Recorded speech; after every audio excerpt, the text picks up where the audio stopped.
All right. Hi, everyone. Now, I'm hoping you can hear me and my background music. I've streamed to Twitch a fair amount before. I have never streamed to YouTube before.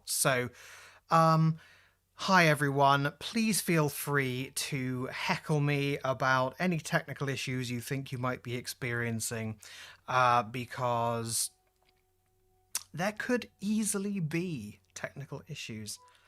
Hello, Rhett and Michael Bowman. Lovely stuff. Good to see you both.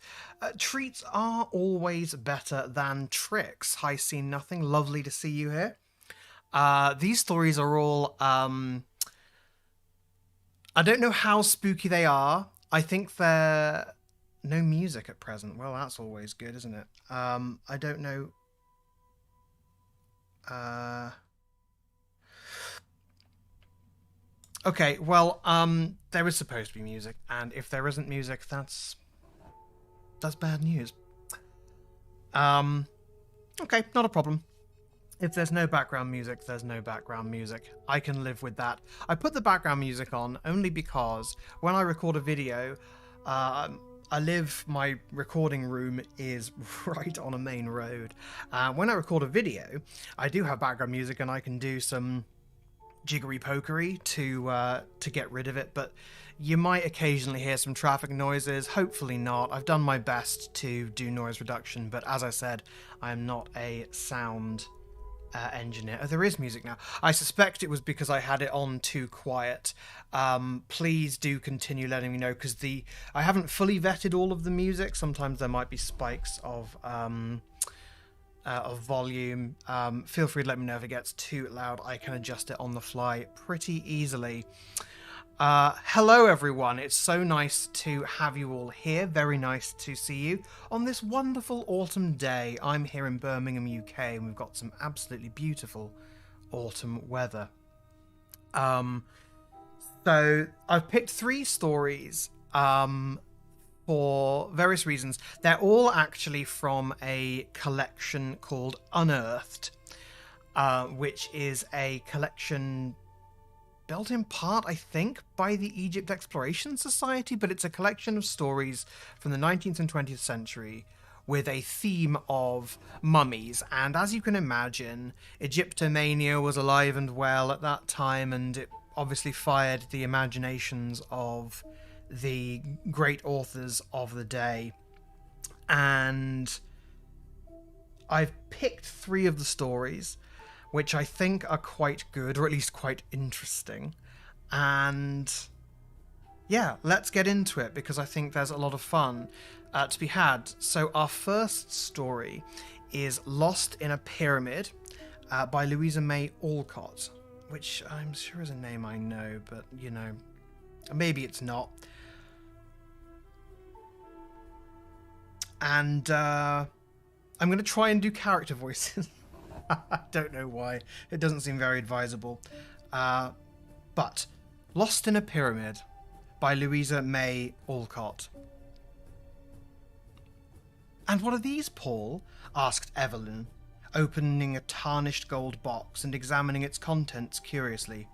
"Seeds of some unknown Egyptian plant," replied Forsyth, with a sudden shadow on his dark face as he looked down at the three scarlet grains lying in the white hand lifted to him. "Where did you get them?" asked the girl. "That is a weird story which will only haunt you if I tell it," said Forsyth with an absent expression that strongly excited the girl's curiosity. "Please tell it. I like weird tales, and they never trouble me. Ah, do tell it. Your stories are always so interesting," she cried, looking up with such a pretty blending of entreaty and command in her charming face that refusal was impossible. "You'll be sorry for it, and so shall I, perhaps. I warn you beforehand that harm is foretold to the possessor of those mysterious seeds," said Forsyth, smiling even while he knit his black brows, and regarded the blooming creature before him with a fond yet foreboding glance. "Tell on, I'm not afraid of these pretty atoms," she answered with an imperious nod. "To hear is to obey. Let me read the facts, and then "I will begin," returned Forsyth, pacing to and fro with the far-off look of one who turns the pages of the past. Evelyn watched him for a moment and then returned to her work, or play, rather, for the task seemed well suited to the vivacious little creature, half child, half woman. "While in Egypt," commenced Forsyth slowly, "I went one day with my guide and Professor Niles to explore the Cheops. Niles had a mania for antiquities of all sorts, and forgot time, danger, and fatigue in the ardour of his pursuit. We rummaged up and down the narrow passages, half choked with dust and close air, reading inscriptions on the walls, stumbling over shattered mummy cases, or coming face to face with some shrivelled specimen, perched like a hobgoblin on the little shelves where the dead used to be stowed away for ages. I was desperately tired after a few hours of it, and begged the professor to return, but he was bent on exploring certain places and would not desist.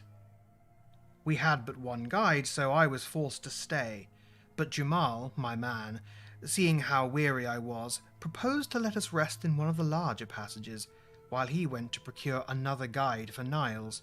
We consented, and assuring us that we were perfectly safe if we did not quit the spot, Jamal left us, promising to return speedily. The professor sat down to take notes of his researches, and stretching myself on the soft sand, I fell asleep. I was roused by that indescribable thrill which instinctively warns us of danger, and, springing up, found myself alone. One torch burned faintly where Jamal had struck it, but Niles and the other light were gone. A dreadful sense of loneliness oppressed me for a moment. Then I collected myself and looked well about me. A bit of paper was pinned to my hat, which lay near me, and on it, in the professor's writing, were these words: "I've gone back a little to refresh my memory on certain points. Don't follow me till Jamal comes. I can find my way back to you, for I have a clue. Sleep well, and dream gloriously of the pharaohs. NN." I laughed at first over the old enthusiast, then felt anxious, then restless, and finally resolved to follow him, for I discovered a strong cord fastened to a falling stone, and I knew that this was the clue he spoke of. Leaving a line for Jamal, I took my torch and retraced my steps, following the cord along the winding ways. I often shouted but received no reply, and pressed on, hoping at each turn to see the old man poring over some musty relic of antiquity. Suddenly the cord ended, and lowering my torch I saw that the footsteps had gone on.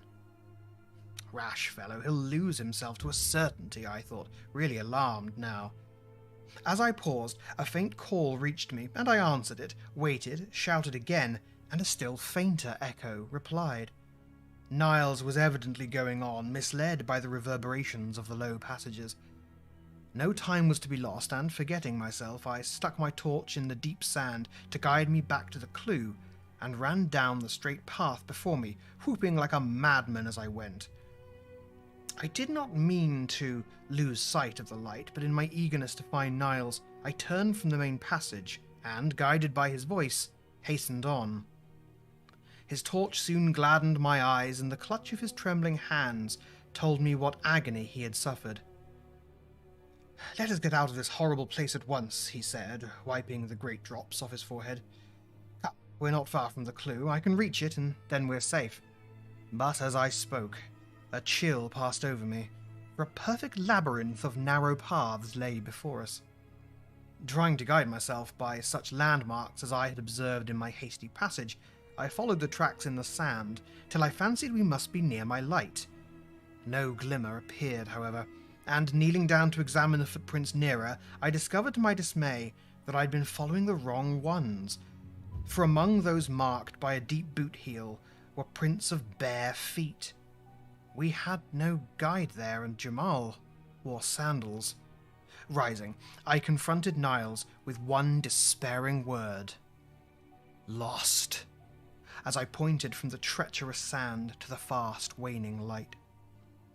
I thought the old man would be overwhelmed, but to my surprise he grew quite calm and steady, thought a moment, and then went on, saying quietly, Other men have passed here before us. Let us follow their steps, for if I do not greatly err, they lead towards great passages where one's way is easily found. On we went, bravely, till a misstep threw the professor violently to the ground with a broken leg, and nearly extinguished the torch. It was a horrible predicament, and I gave up all hope as I sat beside the poor fellow, who lay exhausted with fatigue, remorse, and pain, for I would not leave him. "Paul," he said suddenly, "if you will not go on, there is one more effort we can make. I remember hearing that a party lost as we are saved themselves by building a fire. The smoke penetrated further than sound or light, and the guide's quick wit understood the unusual mist. He followed it and rescued the party. Make a fire and trust to Jamal." Just going to take a quick sip of my beverage here. Zoe's here. Hi, Zoe. Lovely to see you. For everyone who's also in the audience, at 6 p.m. British time, which I think is 2 p.m. Eastern time, Zoe's running a charity stream, I think it's on both Twitch and YouTube, but Zoe will correct me if I'm wrong, raising money for an excellent cause, and I think there are a few wonderful guest readers on as well. So do try to go to that if you don't have any other Halloween plans. "A fire without wood," I began, but he pointed to a shelf behind me, which had escaped me in the gloom, and on it I saw a slender mummy case. I understood him, for these dry cases, which lie about in hundreds, are freely used as firewood. Sorry, that was me gasping. A shocking thing to do. Reaching up, I pulled it down, believing it to be empty, but as it fell it burst open and out rolled a mummy. Accustomed as I was to such sights, it startled me a little, for danger had unstrung my nerves. Laying the little brown chrysalis aside, I smashed the case, lit the pile with my torch, and soon a light cloud of smoke drifted down the 3 passages which diverged from the cell-like place where we had paused.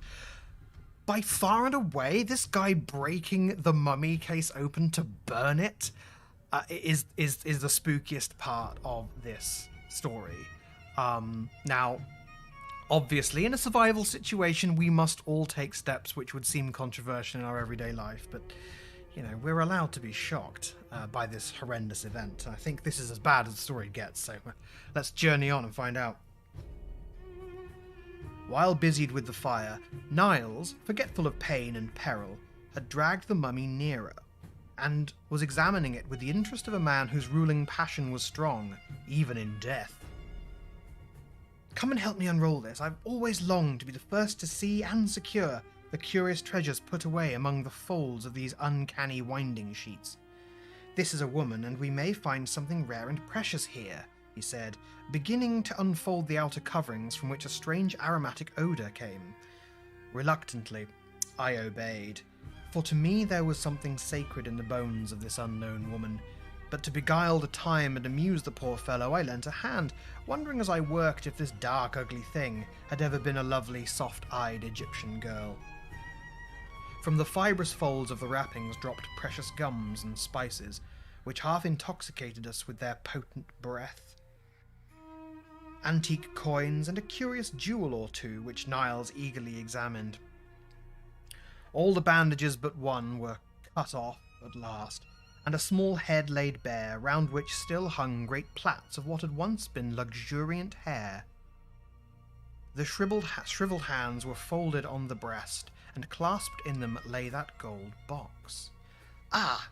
cried Evelyn, dropping it from her rosy palm with a shudder. "Nay, don't reject the poor little mummy's treasure. I never have quite forgiven myself for stealing it.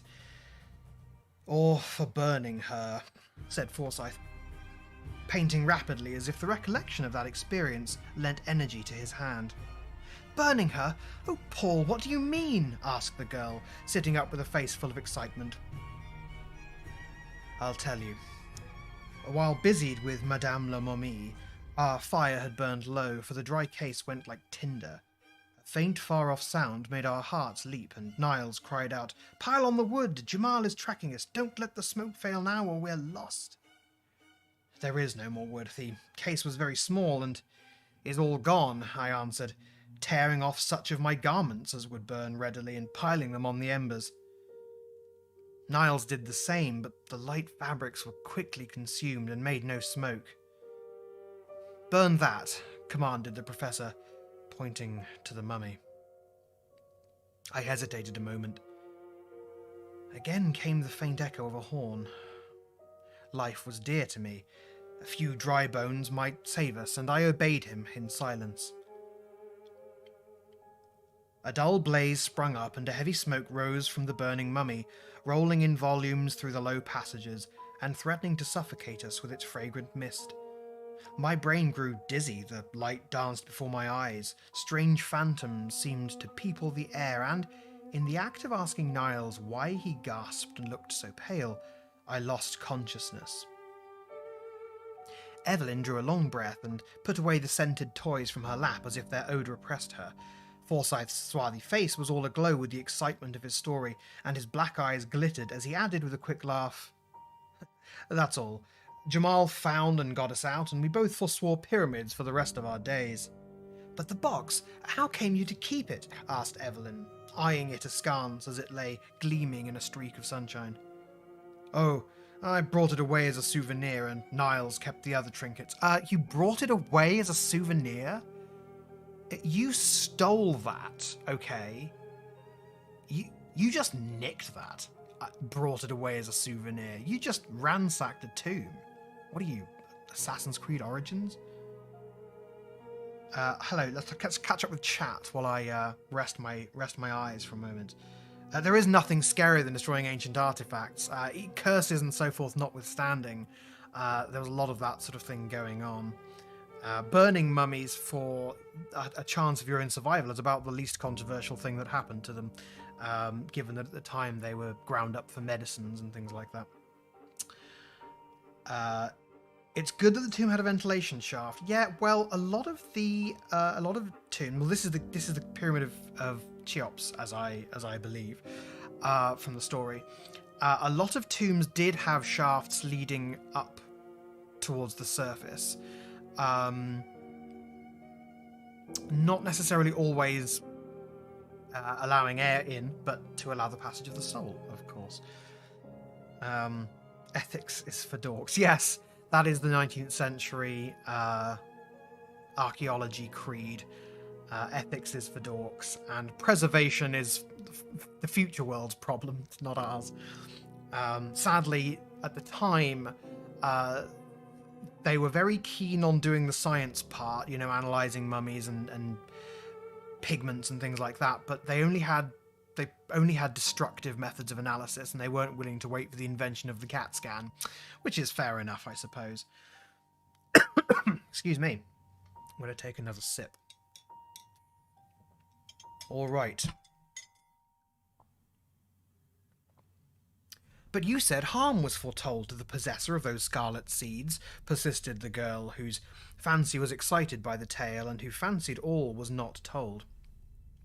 Among his spoils, Niles found a bit of parchment, which he deciphered, and this inscription said that the mummy we had so ungallantly burned was that of a famous sorceress, who bequeathed her curse to whoever should disturb her rest. Of course, I don't believe that curse has anything to do with it, but it's a fact that Niles never prospered from that day. He says it's because he has never recovered from the fall and fright, and I dare say it is so, but I sometimes wonder if I am to share the curse, for I've a vein of superstition in me, and that poor little mummy haunts my dreams still." A long silence followed these words. Paul painted mechanically, and Evelyn lay regarding him with a thoughtful face. But gloomy fancies were as foreign to her nature as shadows are to noonday, and presently she laughed a cheery laugh, saying as she took up the box again, "Why don't you plant them and see what wondrous flower they will bear?" "I doubt if they will bear anything after lying in a mummy's hand for centuries," replied Forsyth gravely. "Let me plant them and try. You know wheat has sprouted and grown that was taken from a mummy's coffin. Why should not these pretty seeds? I should so like to watch them grow. May I, Paul?" "No, I'd rather leave that experiment untried. I have a queer feeling about the matter and don't want to meddle myself or let anyone I love meddle with these seeds. They may be some horrible poison or possess some evil power, for the sorceress evidently valued them, since she clutched them fast even in her tomb. Now you are foolishly superstitious, and I laugh at you. Be generous, give me one seed just to learn if it will grow. See, I'll pay for it, said Evelyn. And Evelyn, who now stood beside him, dropped a kiss on his forehead as she made her request, with the most engaging air. But Forsyth would not yield. He smiled and returned the embrace with lover-like warmth, then flung the seeds into the fire and gave her... Sorry. Well, that's one way of dealing with the problem. Flung the seeds into the fire and gave her back the golden box, saying tenderly, "My darling, I'll fill it with diamonds or bonbons if you please, but I will not let you play with that witch's spells.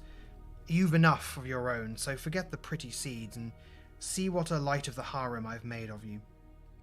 Evelyn frowned and smiled, and presently the lovers were out in the spring sunshine, revelling in their own happy hopes, untroubled by one foreboding fear.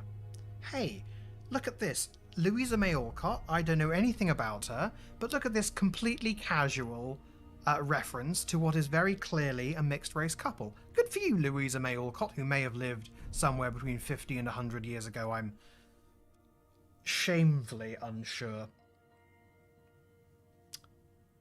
On to chapter 2. "I have a little surprise for you, love," said Forsyth as he greeted his cousin 3 months later on the morning of his wedding day. What? Are they cousins? Huh. What? They were just described as lovers. What? I have read this story before, but like, you know when you skim something. Okay, sorry. Start again. Story time, not judging the story time. "I have a little surprise for you, love," said Forsyth as he greeted his cousin 3 months later on the morning of his wedding day. "And I have one for you," she answered, smiling faintly. "How pale you are and how thin you grow. All this bridal business is too much for you, Evelyn." Ah, okay, they are cousins and also getting married. Oh, that's... okay. Maybe they're not. I thought he was black and she was white. That seemed very clear to me. Oh. "I'm so tired," she said, and leaned her head wearily on her lover's breast. "Neither sleep, food, nor air gives me strength, and a curious mist seems to cloud my mind at times. Mamma says it is the heat, but I shiver even in the sun, while at night I burn with fever. Paul, dear, I'm glad you're going to take me away to lead a quiet, happy life with you, but I'm afraid it will be a very short one. My fanciful little wife, you are tired and nervous with all this worry, but a few weeks of rest in the country will give us back our blooming Eve again." "Have you no curiosity to learn my surprise?" he asked, to change her thoughts. The vacant look stealing over the girl's face gave place to one of interest, but as she listened it seemed to require an effort to fix her mind on her lover's words. "You remember the day we rummaged in the old cabinet?" "Yes," and a smile touched her lips for a moment. "And how you wanted to plant those queer red seeds I stole from the mummy?" "I remember," and her eyes kindled with sudden fire. "Well, I tossed them in the fire, as I thought, and gave you the box, but when I went back to cover up my picture and found one of those seeds on the rug, a sudden fancy to gratify my whim led me to send it to Niles, and ask him to plant and report on its progress. Today I hear from him for the first time, and he reports that the seed has grown marvellously and has budded, and that he intends to take the first flower, if it blooms in time, to a meeting of famous scientific men, after which he will send me its true name and the plant itself. From his description it must be very curious, and I am impatient to see it." "You need not wait. I can show you the flower in its bloom," and Evelyn beckoned with the méchant smile, so long a stranger to her lips. Much amazed, Forsyth followed her to her own little boudoir, and there, standing in the sunshine, was the unknown plant. Almost rank in their luxuriousness were the vivid green leaves on the slender purple stems, and rising from the midst, one ghostly white flower, shaped like the head of a hooded snake, with scarlet stamens like forked tongues, and on the petals glittered spots like dew. "A strange, uncanny flower. Has it any odour?" asked Forsyth, bending to examine it, and forgetting in his interest to ask how it came there. "None. "And that disappoints me. I'm so fond of perfumes," answered the girl, caressing the green leaves which trembled at her touch, while the purple stems deepened their tint. "Now tell me about it," said Forsyth, after standing silent for several minutes. "I'd been before you and secured one of the seeds, for 2 fell on the rug.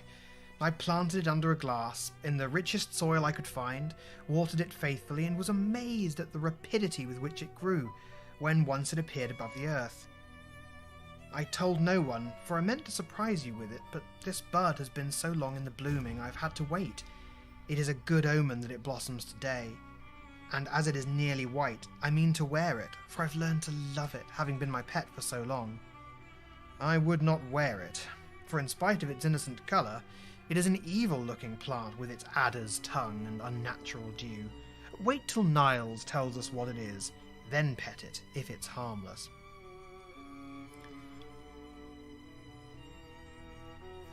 "Perhaps my sorceress cherished it for some symbolic beauty. Those Egyptians were full of fancies."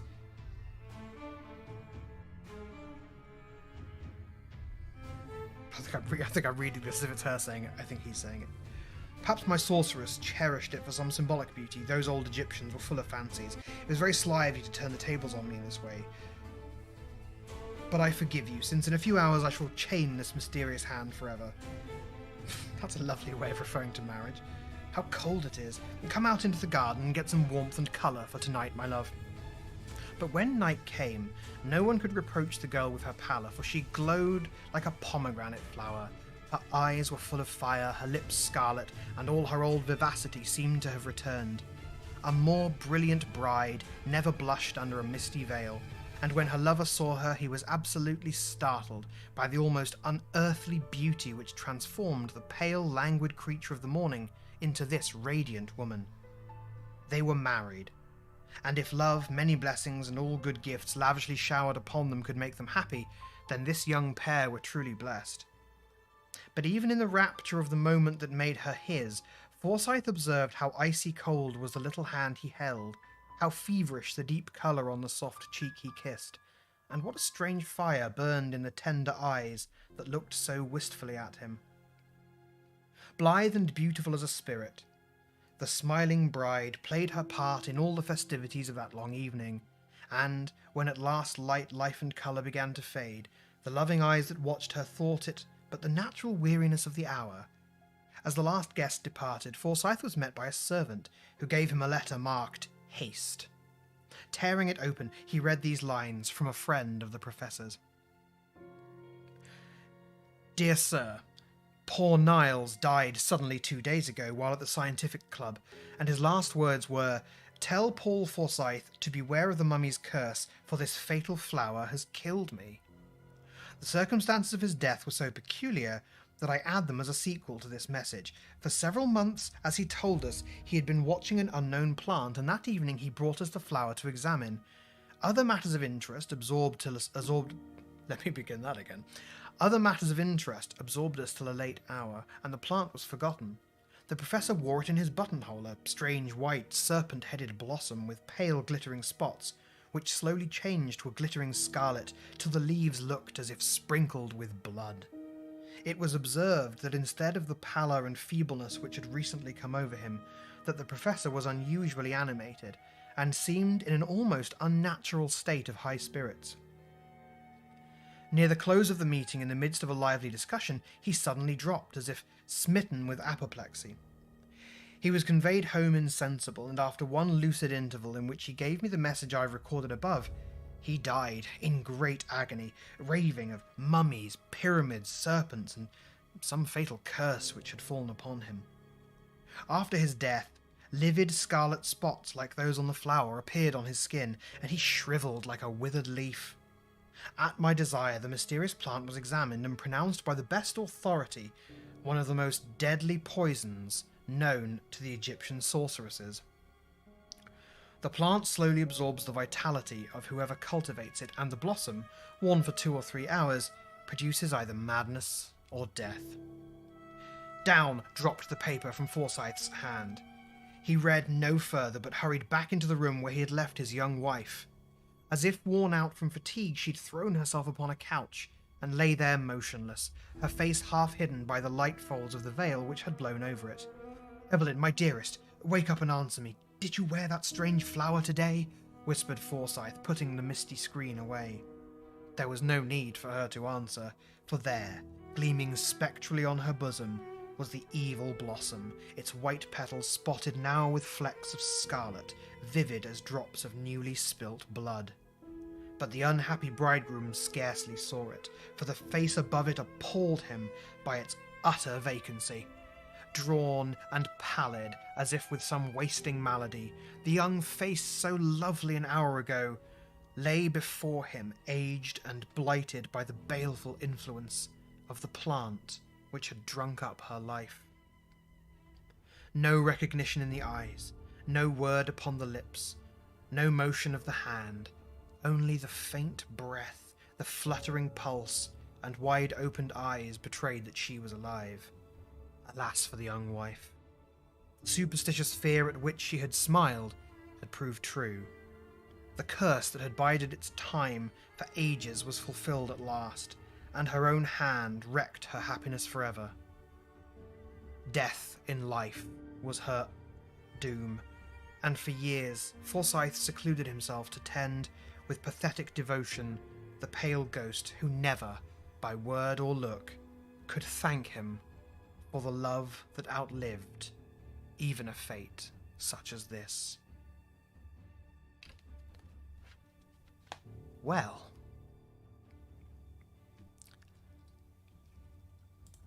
that was Lost in a Pyramid by Louisa May Alcott, and I really liked it. Oh, it was written, the moment that made her his is a gross thing to say about marriage. Our modern sensibilities don't care for that kind of talk. I mean, to be honest,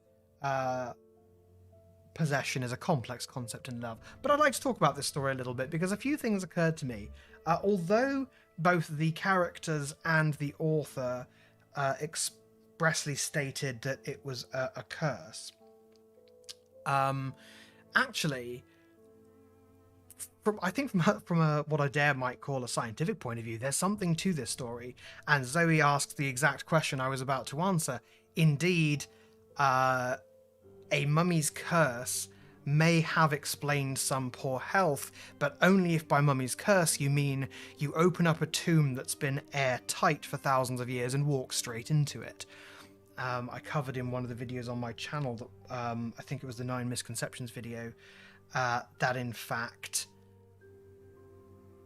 particularly with pyramids, they descend quite deep underground, and if the air has been left still for long enough, then you'll tend to find that gases heavier than breathable air, such as carbon dioxide, will tend to settle. And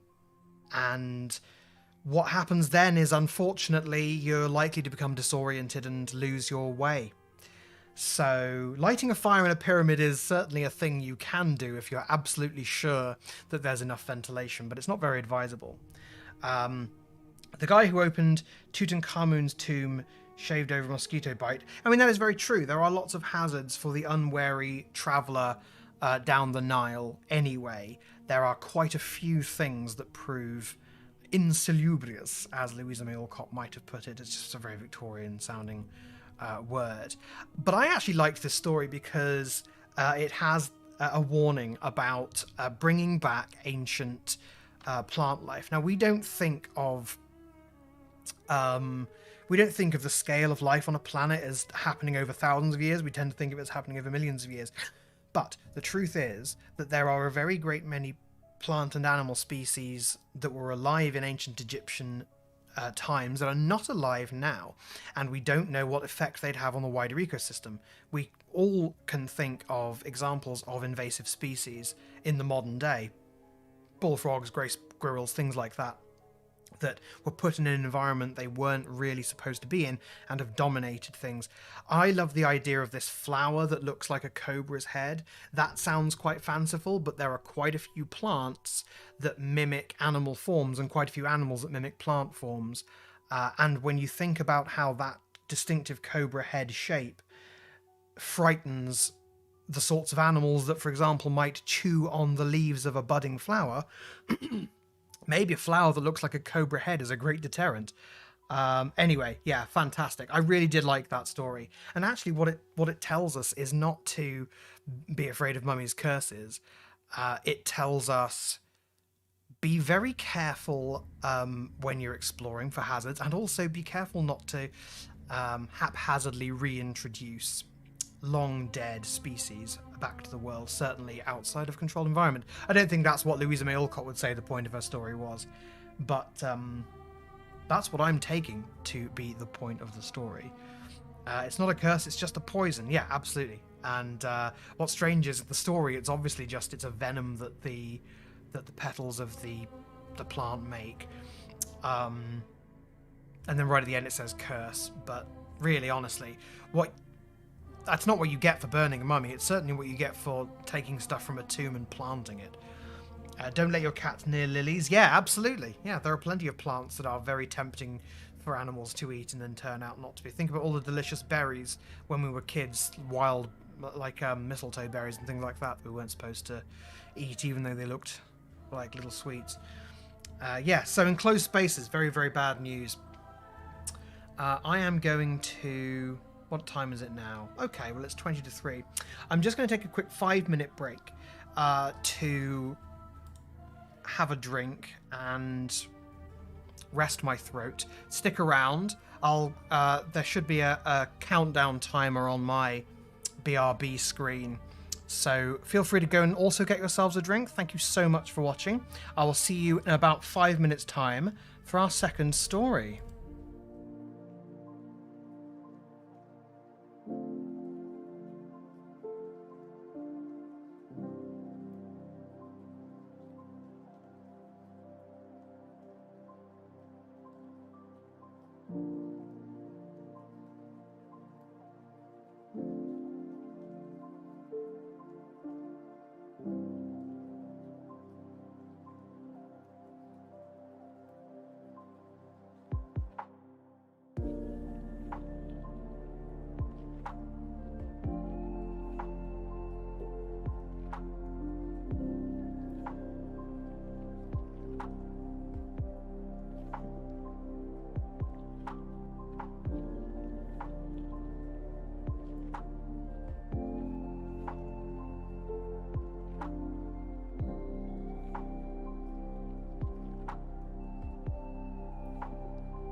Well, well, well. Hello, everyone.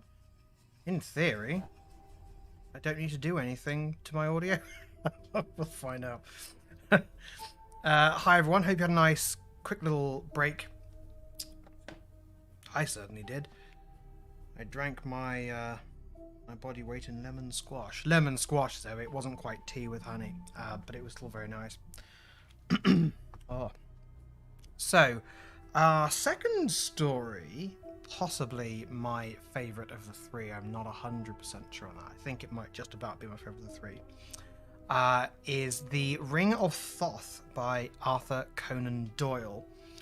This one is certainly a little spookier than the last one, and might be interesting for some other reasons that we'll talk about very briefly after the story.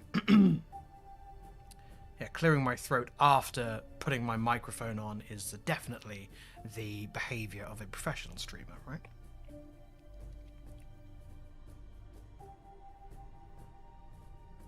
Oh my goodness, I'm so sorry about the background noise. I've done my best to mitigate it.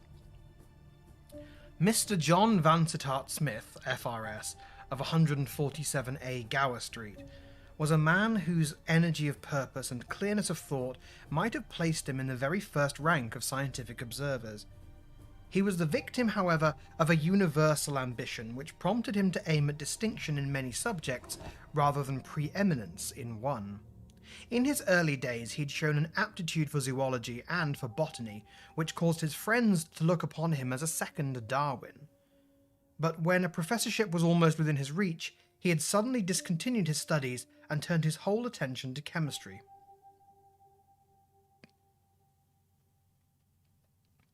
Here his researches upon the spectra of the metals had won him his fellowship at the Royal Society.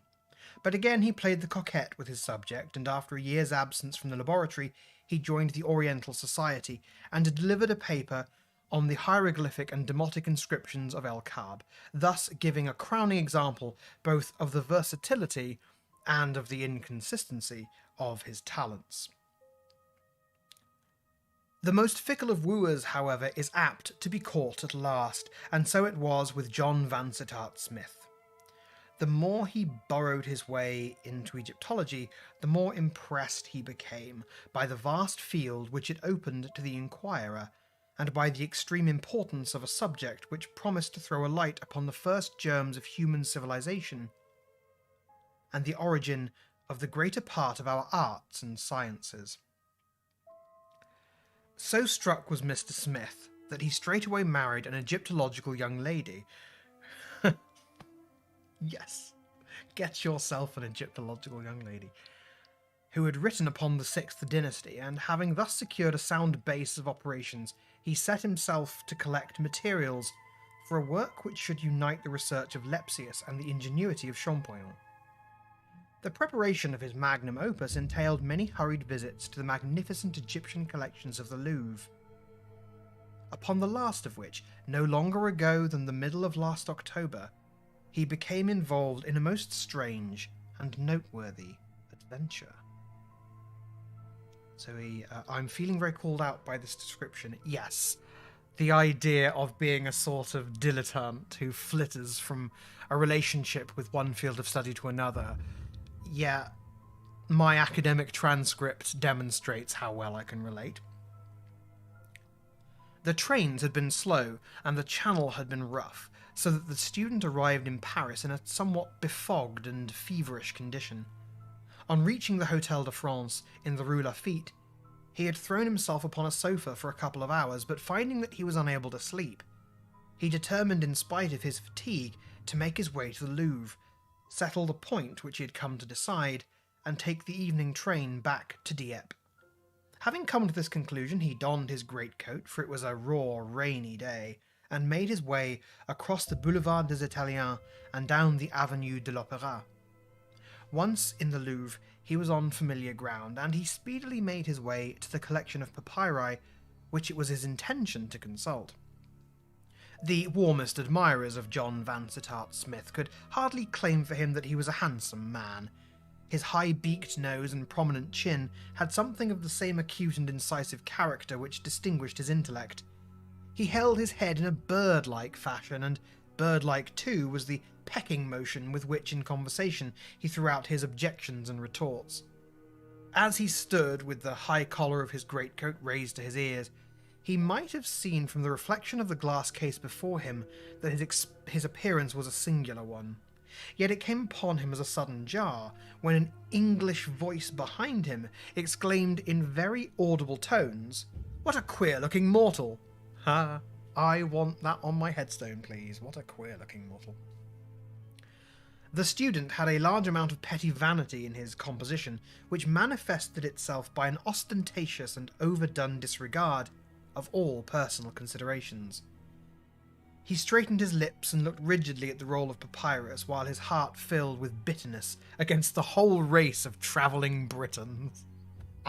There is no more objectionable a group of people than British people who don't have the good graces to stay in Britain. Let's be honest, it is responsible for the majority of the world's calamities that British people didn't just stay confined to a few islands in the North Sea.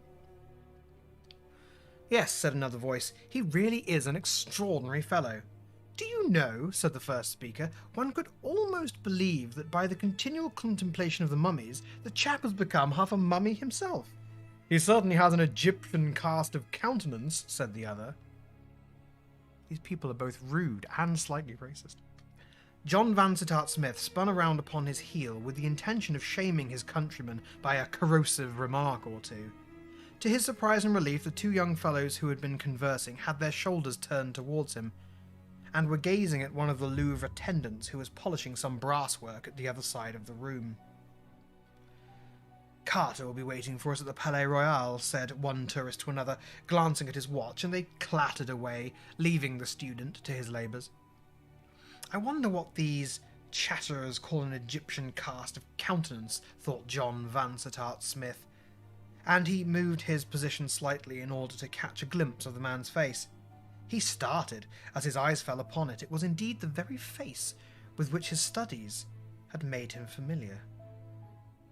The regular statuesque features, broad brow, well-rounded chin, and dusky complexion were the exact counterpart of the innumerable statues, mummy cases, and pictures which adorned the walls of the apartment. The thing was beyond all coincidence. The man must be an Egyptian. The national angularity of the shoulders and narrowness of the hips were alone enough to identify him. John Vansittart Smith shuffled towards the attendant with some intention of addressing him. He was not light of touch in conversation, and found it difficult to strike the happy mean between the brusqueness of the superior and the geniality of the equal. #relatable. As he came nearer, the man presented his side face to him, but kept his gaze still bent upon his work.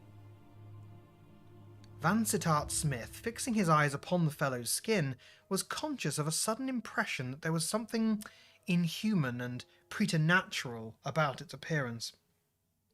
Over the temple and cheekbone, it was as glazed and as shiny as varnished parchment. There was no suggestion of pores. One could not fancy a drop of moisture upon that arid surface. From brow to chin, however, it was cross-hatched by a million delicate wrinkles, which shot and interlaced as though nature, in some Maori mood, had tried how wild and intricate a pattern she could devise. "Où est la collection de mon fils?" Okay, now look, the next few bits are going to be these guys speaking French to each other. I don't speak French, so while I'm going to do my best to pronounce this French in a way that is not offensive, if any of you are French speakers, I can only apologise, and maybe I can reassure you that though I am British, I very rarely travel abroad, so at least I'm staying on my tiny little island. "Où est la collection de mon fils?" asked the student with the awkward air of a man who is devising a question merely for the purpose of opening a conversation. "C'est là," replying the man brusquely, nodding his head at the other side of the room. "Vous êtes une Égyptienne, n'est-ce pas?" asked the Englishman. The attendant looked up and turned his strange dark eyes upon his questioner. They were vitreous with misty, dry shininess, such as Smith had never seen in a human head before. As he gazed into them, he saw some strong emotion gather in their depths, which rose and deepened until it broke into a look of something akin both to horror and to hatred. Non, monsieur, je suis français. The man turned abruptly and bent low over his polishing. The student gazed at him for a moment in astonishment, and then turning to a chair in a retired corner behind one of the doors, he proceeded to make notes of his researches among the papyri. His thoughts, however, refused to return to their natural groove. They would run upon the enigmatical attendant with the sphinx-like face and the parchment skin. "Where have I seen such eyes?" said Vansittart Smith to himself. "There is something saurian about them, something reptilian. There's the membrana nictitans of the snakes," he mused, bethinking himself of his zoological studies. "It gives a shiny effect. But there was something more here. There was a sense of power, wisdom, so I read them, and of weariness, utter weariness, and ineffable despair. It may all be my imagination, but I never had so strong an impression. By Jove, I must have another look at them." He rose and paced round the Egyptian rooms, but the man who had excited his curiosity had disappeared. The student sat down again in his quiet corner and continued to work on his notes. He had gained the information which he required from the papyri, and it only remained to write it down while it was still fresh in his memory. For a time his pencil travelled rapidly over the paper, but soon the lines became less level, the words more blurred, and finally the pencil tinkled down upon the floor and the head of the student dropped heavily forward upon his chest. Tired out by his journey, he slept so soundly in his lonely post behind the door that neither the clanking civil guard, nor the footsteps of sightseers, nor even the loud hoarse bell which gives the signal for closing, were sufficient to arouse him. Twilight deepened into darkness. The bustle from the Rue de Rivoli waxed and then waned. Distant Notre Dame clanged out the hour of midnight, and still the dark and lonely figure sat silently in the shadow.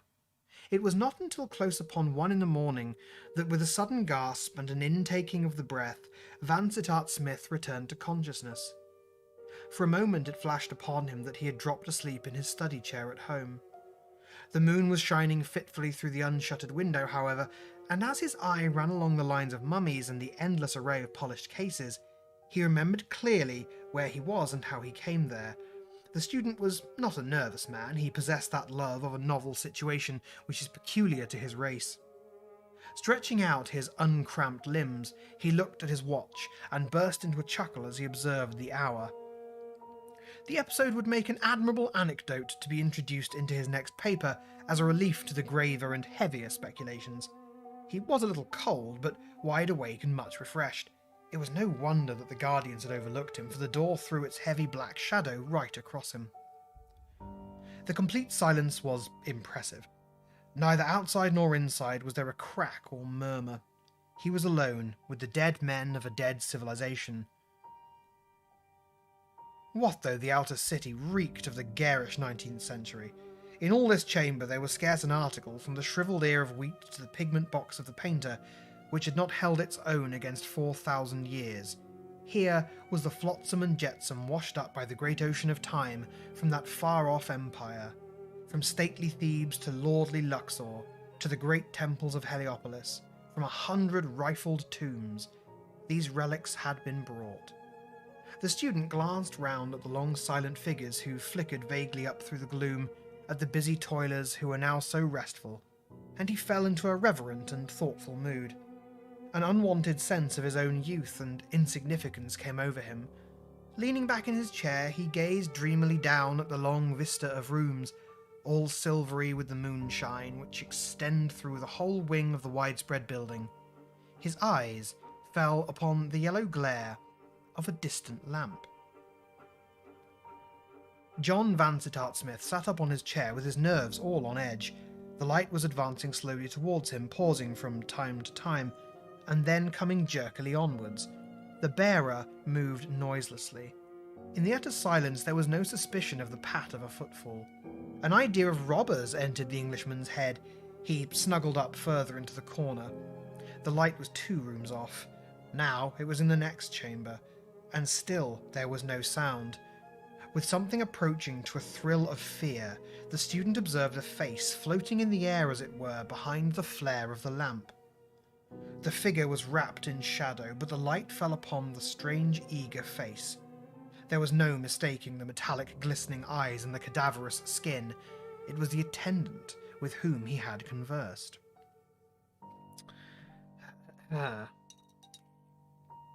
Lovely lemon squash. Yes, weird physiognomy is a thing. Yeah, absolutely. It's okay for the tourist to be rude to someone else. Yeah, notice how Smith didn't care once he realised they weren't being rude to him. Englishmen are expected to be rude to foreigners, but not each other, although secretly also, actually, to each other quite a lot. Offensive, Zoe. I'm just going to say your name. My only response is to go, Zoe. That's it. That's all I have to say, to be honest, to that. Vansittart Smith's first impulse was to come forward and address him. A few words of explanation would set the matter clear, and lead doubtless to his being conducted to some side door, from which he might make his way to his hotel. As the man entered the chamber, however, there was something so stealthy in his movements and so furtive in his expression that the Englishman altered his intention. This was clearly no ordinary official walking the rounds. The fellow wore felt-soled slippers, stepped with a rising chest, and glanced quickly from left to right while his hurried, gasping breathing thrilled the flame of his lamp. Vansittart Smith crouched silently back into the corner and watched him keenly, convinced that his errand was one of secret and probably sinister import. There was no hesitation in the other's movements. He stepped lightly and swiftly across to one of the great cases, and drawing a key from his pocket, he unlocked it. From the upper shelf he pulled down a mummy, which he bore away with him and laid it with much care and solicitude upon the ground. By it he placed his lamp, and then, squatting down beside it in an Eastern fashion, he began with long quivering fingers to undo the cerecloths and bandages which girt it round. As the crackling rolls of linen peeled off one after the other, a strong aromatic odour filled the chamber, and fragments of scented wood and of spices pattered down upon the marble floor. It was clear to John Vansittart Smith that this mummy had never been unswathed before.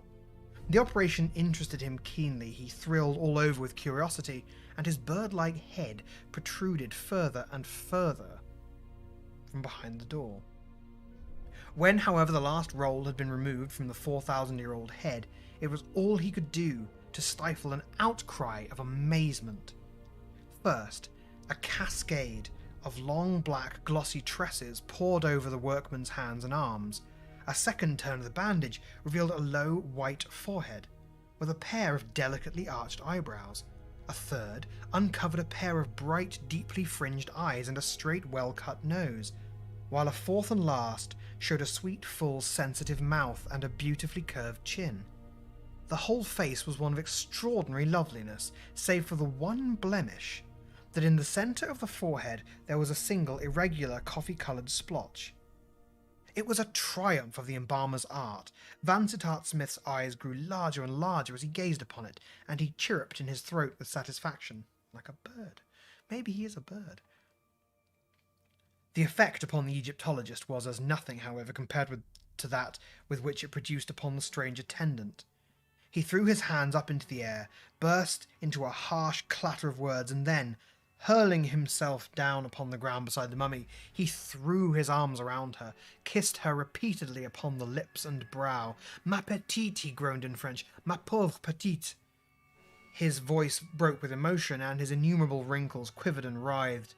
But the student observed in the lamplight that his shining eyes were still dry and tearless as two beads of steel. For some minutes he lay with a twitching face, crooning and moaning over the beautiful head. Then he broke into a sudden smile, and said some words in an unknown tongue, and sprang to his feet with the vigorous air of one who has braced himself for an effort. In the centre of the room there was a large circular case, which contained, as the student had frequently remarked, a magnificent collection of early Egyptian rings and precious stones. To this the attendant strode, and unlocking it threw it open. On the edge at the side he placed his lamp, and beside it a small earthenware jar which he had drawn from his pocket. He then took a handful of rings from the case, and with the most serious and anxious face he proceeded to smear each in turn with some liquid substance from the earthen pot, holding them to the light as he did so. He was clearly disappointed with the first lot, for he threw them petulantly back into the case and drew out some more. One of these, a massive ring with a large crystal set in it, he seized and eagerly tested with the contents of the jar. Instantly he uttered a cry of joy and threw out his arms in a wild gesture which upset the pot and sent the liquid streaming across the floor to the very feet of the Englishman. The attendant drew a red handkerchief from his bosom, and, mopping up the mess, he followed it into the corner, where in a moment he found himself face to face with his observer. "Excuse me," said John Vansittart Smith with all imaginable politeness. "I've been unfortunate enough to fall asleep behind this door." "And you have been watching me?" the other asked in English, with a most venomous look upon his corpse-like face. The student was a man of veracity. "I confess that I have noticed your movements, and that they have aroused my curiosity and interest in the highest degree." The man drew a long, flamboyant bladed knife from his bosom. "You have had a very narrow escape. Had I seen you 10 minutes ago, I should have driven this through your heart. As it is, if you touch me or interfere with me in any way, you are a dead man." "I have no wish to interfere with you," the student answered. "My presence here is entirely accidental. All I ask is that you will have the extreme kindness to show me out through some side door."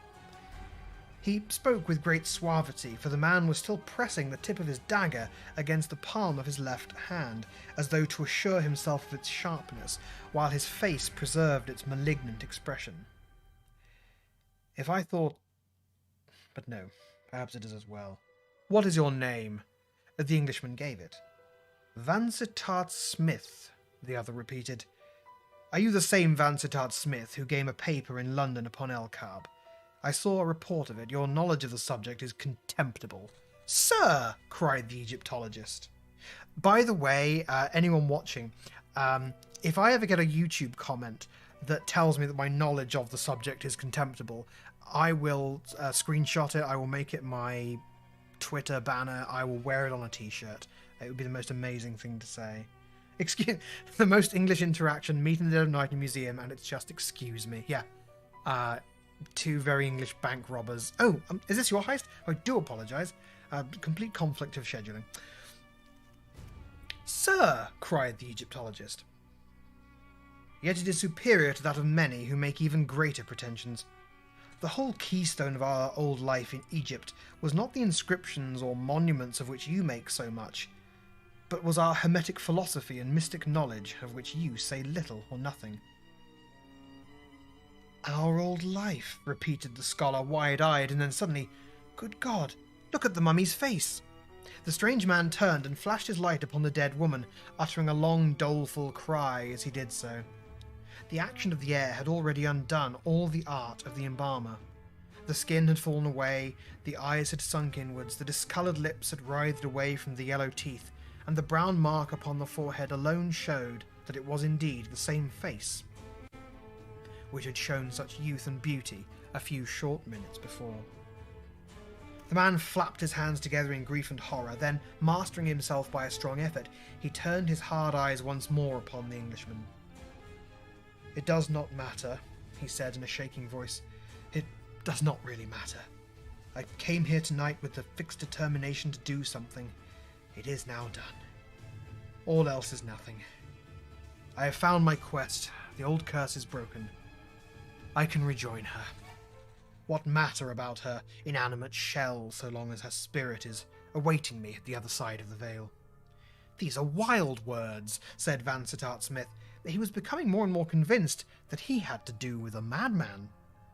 "Time presses, and I must go," continued the other. "The moment is at hand for which I have waited this weary time. But I must show you out first. Come with me." Taking up the lamp, he turned from the disordered chamber and led the student swiftly through the long series of the Egyptian, Assyrian, and Persian apartments. At the end of the latter, he pushed open a small door let into the wall and descended a winding stone stair. The Englishman felt the cold, fresh air of the night upon his brow. There was a door opposite him which appeared to communicate with the street. To the right of this, another door stood ajar, throwing a spurt of yellow light across the passage. "Come in here," said the attendant shortly. Vansittart Smith hesitated. He had hoped that he had come to the end of his adventure. Yet his curiosity was strong within him. He could not leave the matter unsolved, so he followed his strange companion into the lighted chamber. It was a small room, such as is devoted to a concierge. A wood fire sparkled in the grate. At one side stood a truckle bed, and at the other a coarse wooden chair, with a round table in the centre, which bore the remains of a meal. As the visitor's eye glanced round, he could not but remark with an ever-recurring thrill that all the small details of the room were of the most quaint design and antique workmanship. The candlesticks, the vases upon the chimney-place, the fire-irons, the ornaments upon the walls, were all such as he had been wont to associate with the remote past. The gnarly, heavy-eyed man sat himself down upon the edge of the bed and motioned his guest into the chair. "There may be design in this," he said, still speaking excellent English. "It may be decreed that I should leave some account behind as a warning to all rash mortals who would set their wits up against the workings of nature. I leave it with you. Make such use as you will of it. I speak to you now with my feet upon the threshold of the other world." Perfect time for a sip of lemon squash.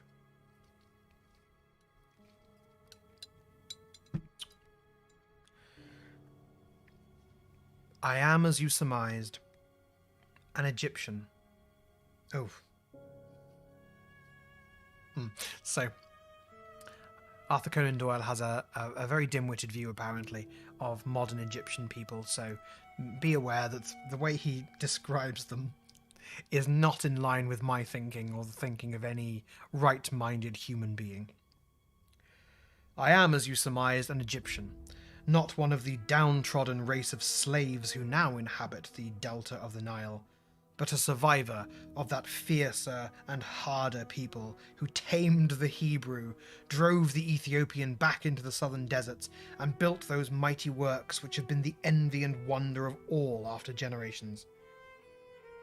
It was in the reign of Thutmosis, 1600 years before the birth of Christ, that I first saw the light. You shrink away from me, wait, and you will see that I am more to be pitied than to be feared. My name was Sosra.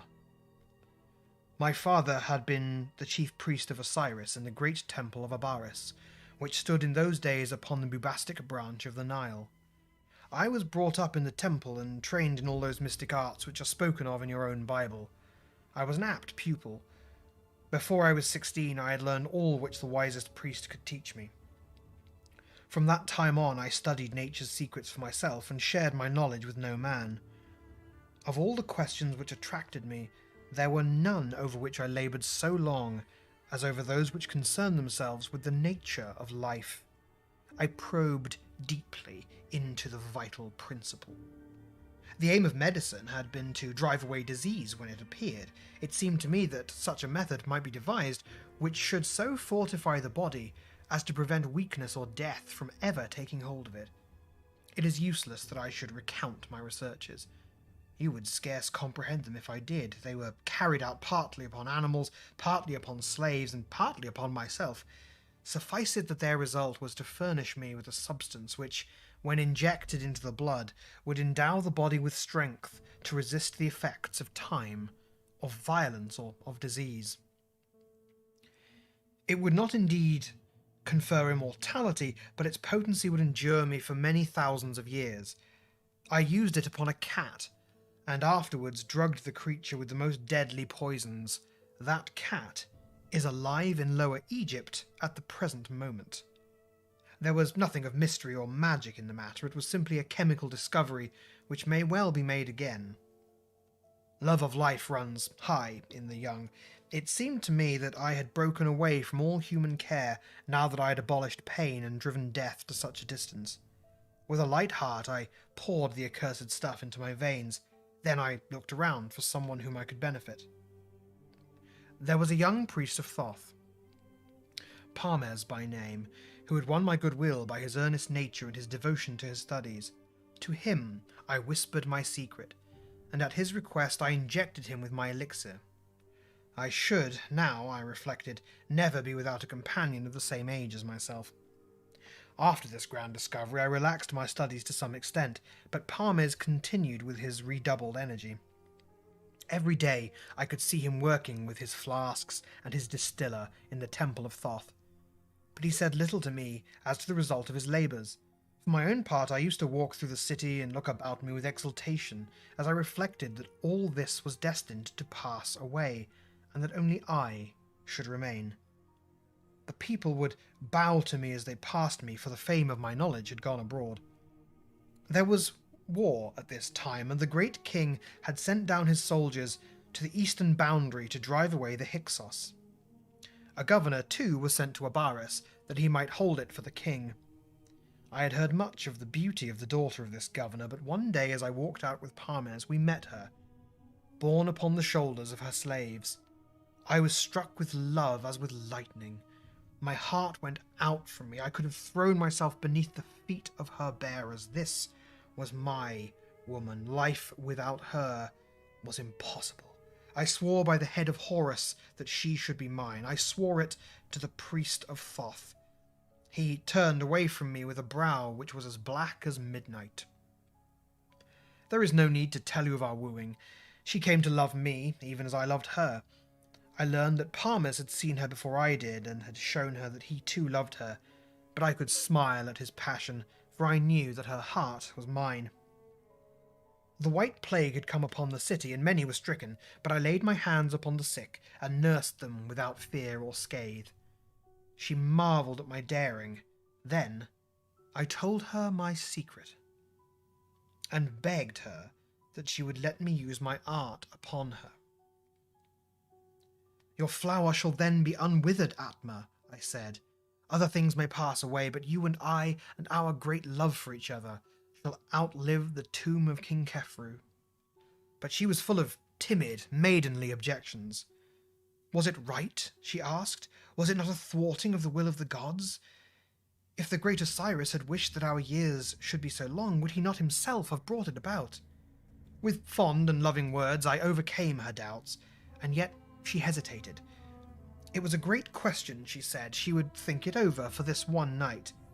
In the morning I should know of her resolution. Surely one night was not too much to ask. She wished to pray to Isis for help in her decision. With a sinking heart and a sad foreboding of evil, I left her with her tirewomen. In the morning, when the early sacrifice was over, I hurried to her house. A frightened slave met me upon the steps. Her mistress was ill, she said, very ill. In a frenzy, I broke my way through the attendants and rushed through hall and corridor to my Atma's chamber. She lay upon her couch, her head high upon the pillow, with a pallid face and a glazed eye. On her forehead there blazed a single angry purple patch. I knew that hell mark of old. It was the scar of the White Plague, the sign manual of death. Why should I speak of that terrible time? For months I was mad, fevered, delirious, and yet I could not die. Never did an Arab thirst after the sweet wells as I longed after death.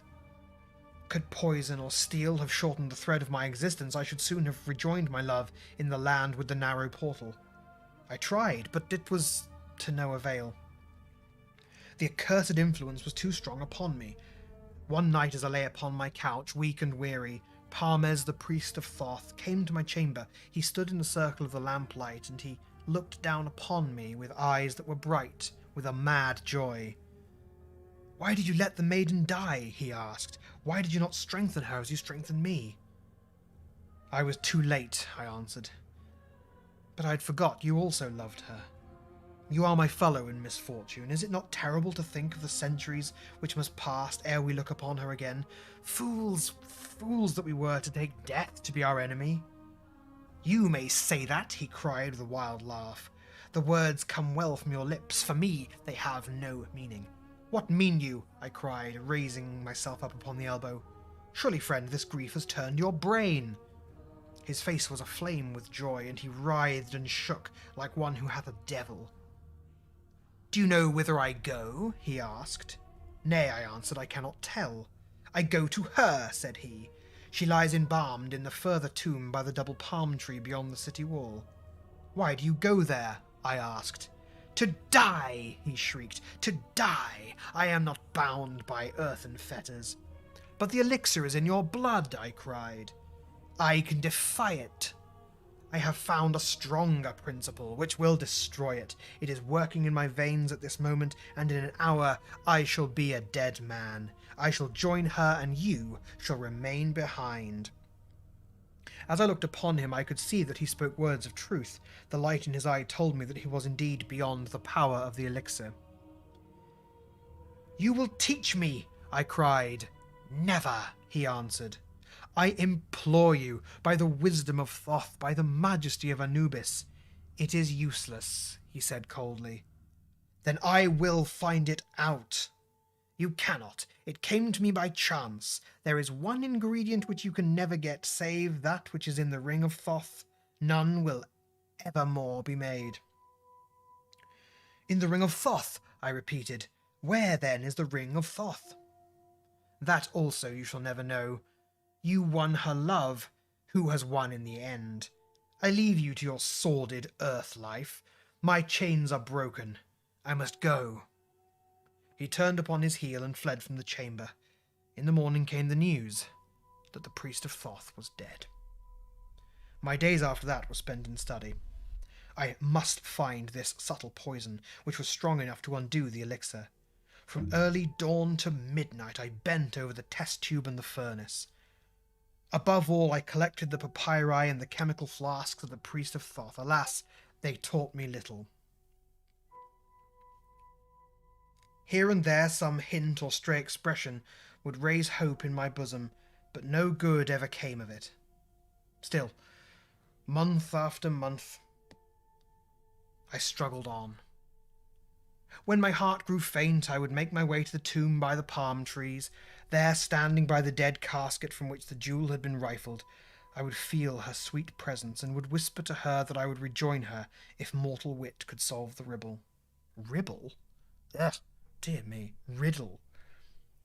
Palmers had said that his discovery was connected with the ring of Thoth. I had some remembrance of the trinket.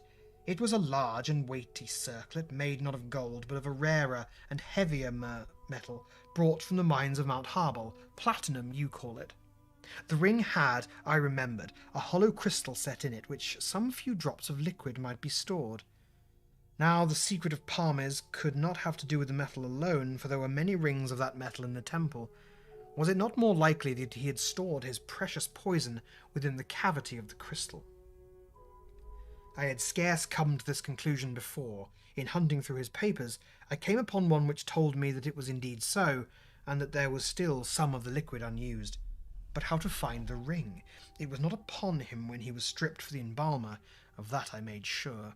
Neither was it among his private effects. In vain I searched every room that he had entered, every box and vase and chattel that he had owned. I sifted the very sand of the desert in the place where he'd been wont to walk. But do what I would, I could not come upon the traces of the ring of Thoth. Yet it may be that my labours would have overcome all obstacles, had it not been for a new and unlooked-for misfortune. A great war had been waged against the Hyksos, and the captains of the great king had been cut off in the desert, with all their bowmen and horsemen. The shepherd tribes were upon us like the locusts in a dry year. From the wilderness of Shur to the great bitter lake there was blood by day and fire by night. Abaris was the bulwark of Egypt, but we could not keep the savages back. The city fell. The governor and the soldiers were put to the sword, and I, with many more, was led away into captivity. For years and years I tended cattle in the great plains by the Euphrates. My master died, and his son grew old, but I was still as far from death as ever. At last I escaped upon a swift camel and made my way back to Egypt. The Hyksos had settled in the land which they had conquered, and their own king ruled over the country. Abaris had been torn down, the city had been burned, and of the great temple there was nothing left save an unsightly mound. Everywhere the tombs had been rifled and the monuments destroyed. Of my Atma's grave no sign was left. It was buried in the sands of the desert, and the palm trees which marked the spot had long disappeared. The papers of Parmes and the remains of the Temple of Thoth were either destroyed or scattered far and wide over the deserts of Syria. All search after them was vain. From that time I gave up all hope of ever finding the ring or discovering the subtle drug. I set myself to live as patiently as might be until the effect of the elixir should wear away.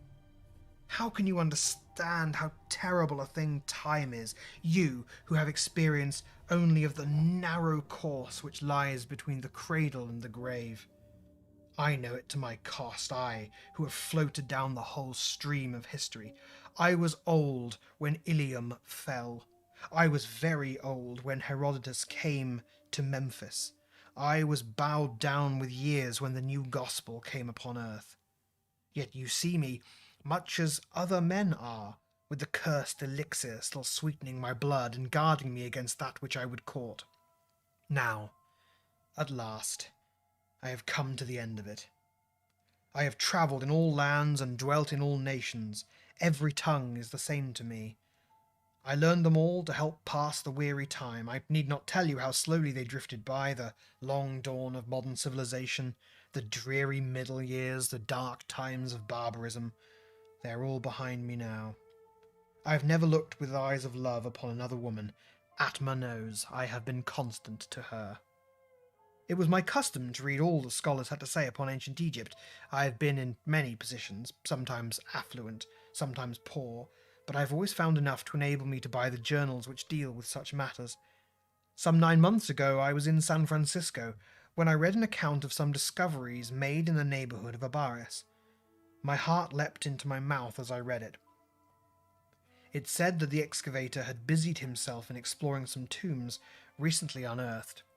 In one there had been found an unopened mummy with an inscription upon the outer case, setting forth that it contained the body of the governor of the city in the days of Tuthmosis.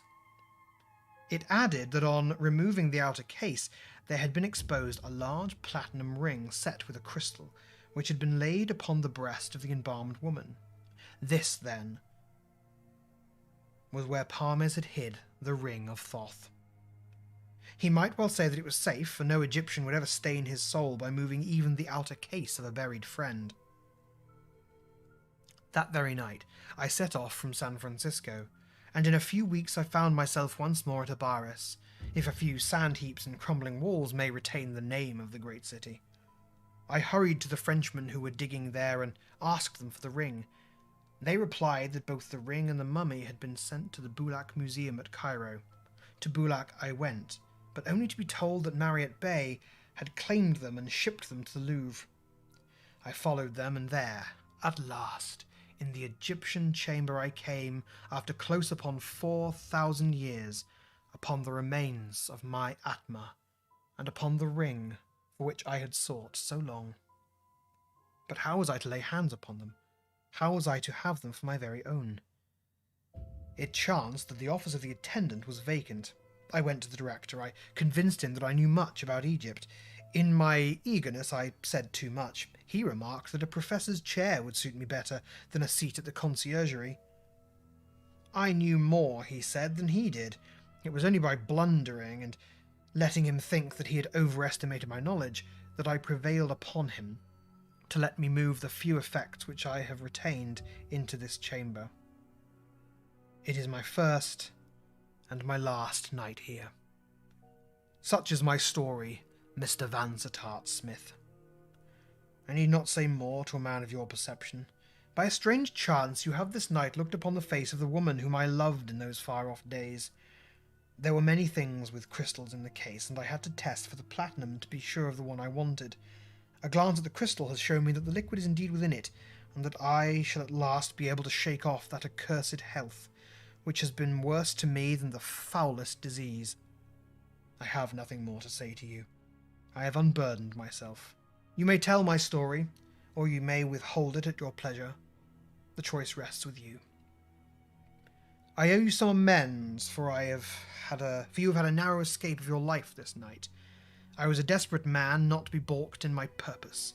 Had I seen you before the thing was done, I might have put it beyond your power to oppose me or to raise an alarm. This is the door. It leads to the Rue de Rivoli. Good night. The Englishman glanced back. For a moment, the lean figure of Sosra the Egyptian stood framed in the narrow doorway. The next, the door had slammed, and the heavy rasping of a bolt broke on the silent night. It was on the second day after his return to London that Mr. John Vansittart Smith saw the following concise narrative in the Paris correspondence of the Times. Curious occurrence in the Louvre. Yesterday morning a strange discovery was made in the principal eastern chamber. The ouvriers who are employed to clean out the rooms in the morning found one of the attendants lying dead upon the floor, with his arms around one of the mummies. So close was his embrace that it was only with the utmost difficulty that they were separated. One of the cases containing valuable rings had been opened and rifled. The authorities are of opinion that the man was bearing away the mummy with some idea of selling it to a private collector, but that he was struck down in the very act by a long-standing disease of the heart. It is said that he was a man of uncertain age and eccentric habits, without any living relations to mourn over his dramatic and untimely end.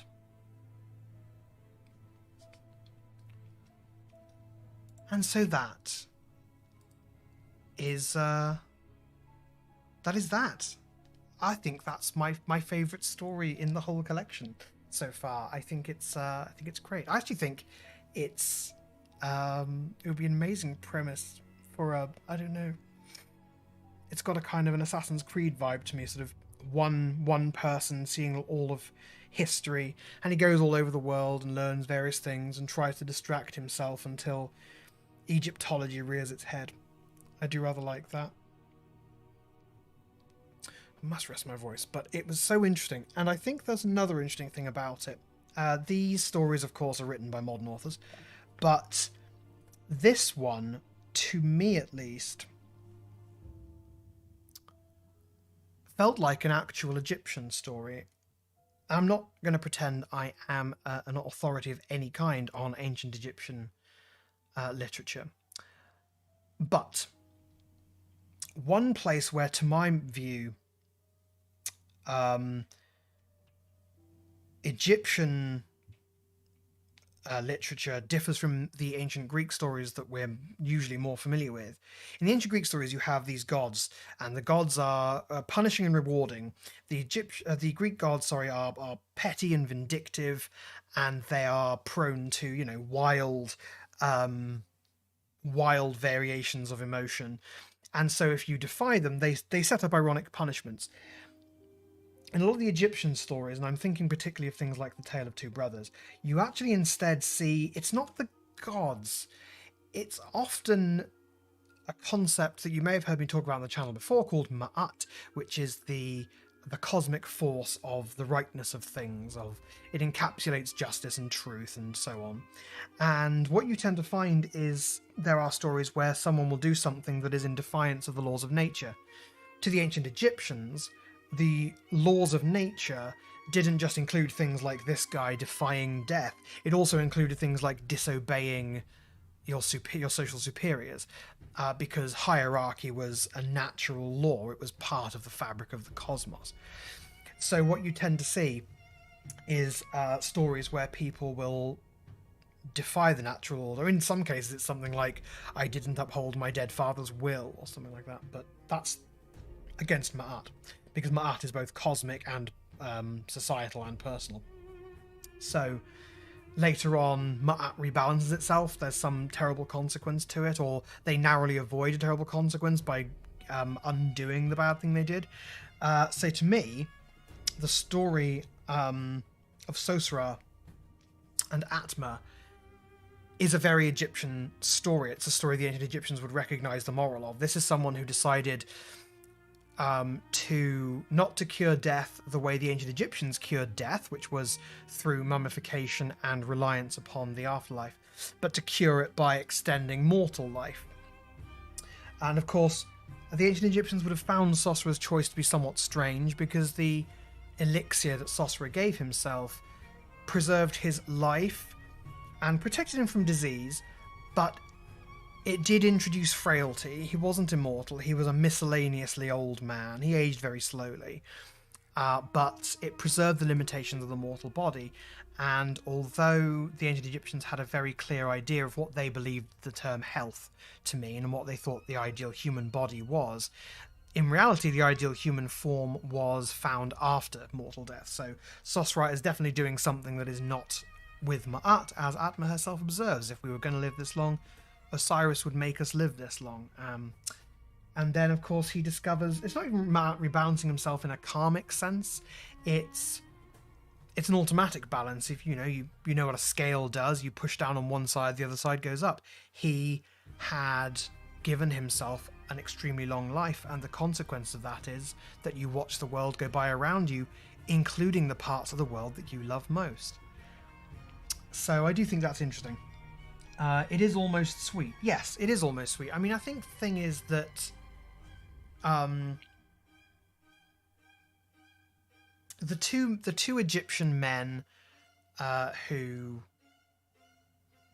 vie for the affections of Atma, being Sosra and Parmes, are definitely behave in very different ways. Parmes is not content with Atma's decision, I think. He obviously wants the unfair advantage of being able to die thousands of years before Sosra does. If it was a case of, ultimately he was a bit sad that Atma didn't love him, but whatever. It obviously wasn't whatever, because he decided to cheat. But I do think it's sweet. And there are a couple of things in here that are, slight historical inaccuracies. The order of events regarding Thutmose and the Hyksos and the city of Avaris, or Abaris as they call it in the story, are a little off. But that doesn't really matter. I don't care about that too much. The idea of the mummy being astonishingly well preserved for a couple of minutes isn't necessarily right. They were pretty good at embalming, but the point of embalming was to preserve the structure more than the appearance. That's what the coffin was for. And it is important to note, and this is a little historical thing that's not the reason you're here, and I'll stop in a minute, but it is worth pointing out that to the ancient Egyptians, arguably, the thing that they referred to as the mummy was not the thing we referred to as the mummy. You and I probably picture a human form wrapped in bandages and go, that is a mummy. Or in the non-Egyptian sense, in the more general sense, a mummy is a corpse, human or animal, that has been preserved naturally or artificially for some time. So Lenin's corpse is a mummy, arguably. And there are plenty of mummies all around the world. To the Egyptians, the object that they referred to as the mummy included the coffin, such as is actually on screen presently by sheer coincidence. And the reason for that is that the coffin includes a version of the appearance of the person interred within. It preserves the idea of the person that the mummy within will never be able to live up to. It reminds the mummy's soul what it's supposed to look like in the afterlife, is one way of looking at it. So that is interesting. Sosra does mention how no Egyptian would go unwrapping mummies, and it is interesting that he does that. I'm not sure why he does that, except for a quick canoodle, because the thing he needs is, if the ring of Thoth were wrapped up in her bandages, that'd be one thing, but he completely unwraps her. I do find that strange. I'm not sure he's going to have a pleasant afterlife. I'm not sure Atma's going to have a pleasant afterlife, because of course one of the reasons that the mummies were preserved was to keep the soul intact, but we can never know. That's the end of the story on that front. My voice is wearing out quite badly, so what I'm going to do is I am going to say thank you so much for showing up. but I actually have guests over later. We're having a very quiet Halloween party. Nothing very raucous, of course. We're watching The Nightmare Before Christmas and Ghost Bride, and I think Hocus Pocus, which is going to be really fun. No one cares about that. Anyway, that's what's happening to me. What you should all do if you have no party plans, or if you are actively avoiding parties and want a quiet, cozy, spooky night, is that you should head over to twitch.tv/ZoeBYT and follow her there, because at 6 p.m. British time she's going to go live with a charity stream. I may be able to pop along for a little bit depending upon when things get started here, but you absolutely should give it a go. She's been reading Lovecraft stories all throughout October and is ending with a full read through of At the Mountains of Madness. So that should be really, really good. I wish I could be there for the whole thing. Unfortunately, I won't be able to, but I will watch the VOD if it's around afterwards, because Zoe is an excellent narrator and has a connection with Lovecraft that I think that really helps when bringing his stories to life. Thank you so much, Michael Bowman, for sticking around. Thank you, all of you, for sticking around. I hope you've enjoyed these stories. I don't think there's going to be a VOD of this. I kind of get the feeling that this was a thing that existed. It'll stay up for a little for the rest of today anyway, so that anyone in a Halloween mood can absorb some Halloween content. But other than that, thank you so much for listening to these stories. I will read some more things at other points. I was thinking, obviously this video didn't have much in the way of actual design to it. I had to put together some looping video clips from Canva, but I do want to do some Egyptian fiction, so if that's something that's interesting to you, let me know. You can join the Discord channel for Armchair Egyptology, which is probably where most of you have come from, but links to that are in the descriptions of all of my videos. If you're not a subscriber, do consider doing so, but either way, there's a new video every Wednesday, and I'm having an enormous amount of fun making them. But now I must go and have that cup of tea, very possibly, in fact, with honey, as Zoe has suggested. You're all very welcome for the stories. I enjoyed reading them a lot. I might read some actual Egyptian stories on the channel in future. I might even read more of these at some point. They're very, very good. They're not spooky in a very scary sense, but I think they've got a nice atmosphere to them. In any case, have a wonderful afternoon or evening or night, whatever it is, wherever it is you are. I hope to see you all around very, very soon on my videos. I suppose I shall end the way I always end a video, and that is to say, life, prosperity, and health to you all.